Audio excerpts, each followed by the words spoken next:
أنيهم لو ما أنتي بزعبا سوشيال ميديا مدب حيزلكم متقله سناي مكتال كلنا خم نفلتو سوشيال ميديا أزي بزح تغمي يدلو ناتكا فريندز فاميلي أبرو دلو كونكت هم تون ويكا أني ركب كهم زدلدلي قبرو كال بزح حبريتان ركب نخلينا يخون دا أمبر أطاقمانا تزيام محيشنا قبو أطاقما تزي تتكيمنا له بزح دارك سايد ويكا ديس أدفانتيج يدلو ناي سوشيال ميديا جزءات مسنخون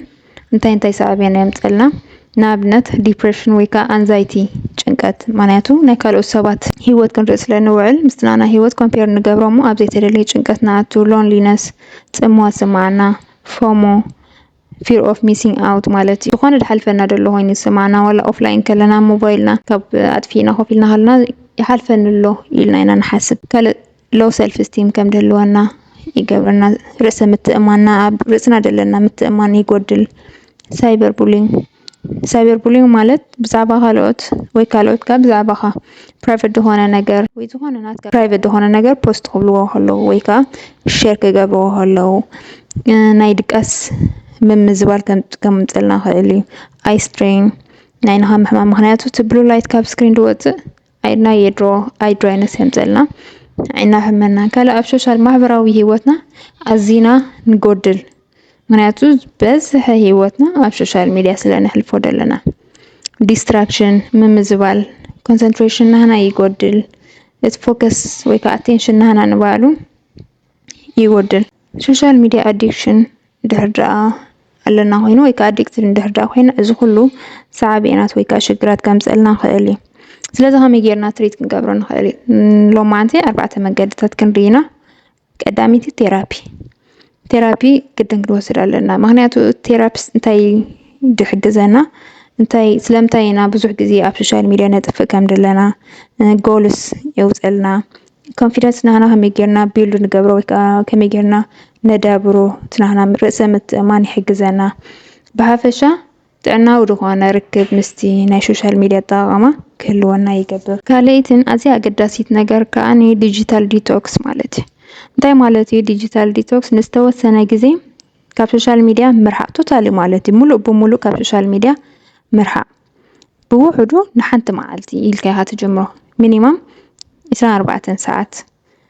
ወላ ሓንቲ ሶሻል ሚዲያ ከይተጠቀምካ ካብኡ ካልኣይ መዓልቲ ትውስኸላ ሳልሳይ መዓልቲ ንወርሒ ደኣክል ብዘይ ሶሻል ሚዲያ ብዘይ ዝኾነ ነገር ስማርትፎን ዝኾነ ኤሌክትሮኒክ ዲቫይስ ጠቕላላ ተጥፋኣ ማለት እዩ እንታይ ጥቕሚ ኣለዎ እንተራእይልና ናይ ዲጂታል ዲቶክስ ሓደ ስትረስ ድሕር ካብዚኦም ሶሻል ሚዲያ ርሒቕና ስትረስ ናህና ይጎድል እቲ ፎከስ ናህና ኣድህቦና ይመሓየሽ ጽቡቕ ንድቅስ ጽቡቕ ምሻሎት ሰዓታት ድቃስና ብግቡእ ክንድቅስ ንኽእል ኢና ኣብቲ ናይ ብሓቂ ማሕበራዊ ህይወትና ኸዓኒ ኣዝዩ ጽቡቕ ይኸውን ማለት እዩ ሳልሰይቲ ምዚኣ ካልአይቲ ምትሓዝ ኣለዋ እንታያ ሄልዚየር ዝኾነ ኣክቲቪቲስ ወይ ከዓ ኦልተርናቲቭ ኣክቲቪቲስ ምጥቃም ምክንያቱ እንድሕር ዲጂታል ዲቶክስ ትገብር ኣለኻ ንኣብነት ካብ ሶሻል ሚዲያ ሙሉእ ብሙሉእ እንድሕር ሪሒቕካ ኣለኻ ግዜኻ ብምንታይ ኢኻ ክተጥፎ ኣብ ምንታይ ኢኻ ክተሕልፎ ክትፈልጥ ኣለካ ማለት እዩ እንታይ ክንገብር ንኽእል ኢና ሓደ መፅሓፍ ከነብብ ንኽእል ኢና ወክ ክንወፅእ ንኽእል ኢና ወክ ንገብር ጅም ንሰርሕ ጅም ሕጂ ኤክሰርሳይዝ ምግባርሲ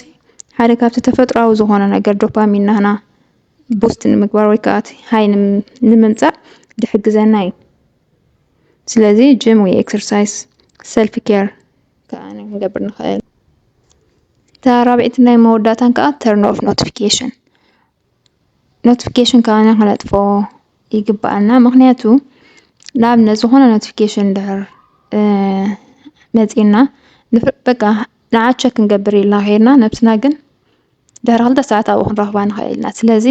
ዲስትራክሽን መታን ከነጉድል ኖቲፊኬሽን ከነጥፎ ይግባአና ኣብቲ ደስ ትበለና ሰዓትካ ኬና ቸክ ክንገብር ንኽእል ኢና ሞባይልና ሓፈሻዊ እንታይ ድምከር ካብ 2 ሰዓት ንታሕቲ ኣብ መዓልቲ ካብ 2 ሰዓት ንታሕቲ ኢና ኣብ ሶሻል ሚዲያ ግዜ ከነጥፍእ ድግባአና ካብውን ላዕሊ ነጥፍእ እንድሕር ኣለና ሪስክ ንወስድ ኣለና ማለት እዩ ናብ ኣዲክሽን ንኣቱ ኣለና ካብ ኣዲክሽን ንክንወፅእ ከዓ ብዙሕ ከምዚ ክብለኩም ፀናሕኩ ብዙሕ ነገር ይድሓተና ስለዚ ኣቐዲምና ክንጥንቀቕ ጽቡቕ እዩ እንታይ እቲ ዕላማ ባላንስ ክንገብሮ ክንክእል ኣለና ስራሕ هيوتنا تخلي هيوتنا سوشيال ميديا طاقمنا كله ጥዕናዊ ዝኾነ ባላንስ ጌርና ክንጥቀመሉ ከለና ኢና እሞ ንሕና ንጥቀም ወይ ከዓ ኣድቫንቴጅ ንረክብ ተዘይኮይኑ ተኣልታዊ ዝኾነ ነገር እዩ ዳዓቢ እምበር እዚኣ ናይ ሎማዓንቲ መደበያ ነይራ ዝኾነ ሓሳብ ተህልይኩም ኣብ ኮመንት ጻሓፉለይ ኢኹም ድሕሪ ቪድዮ ፈቲኹም ምዃኒ ላይክ ኮመንት ሰብስክራይብ ሼር ግበሩለይ ሰላም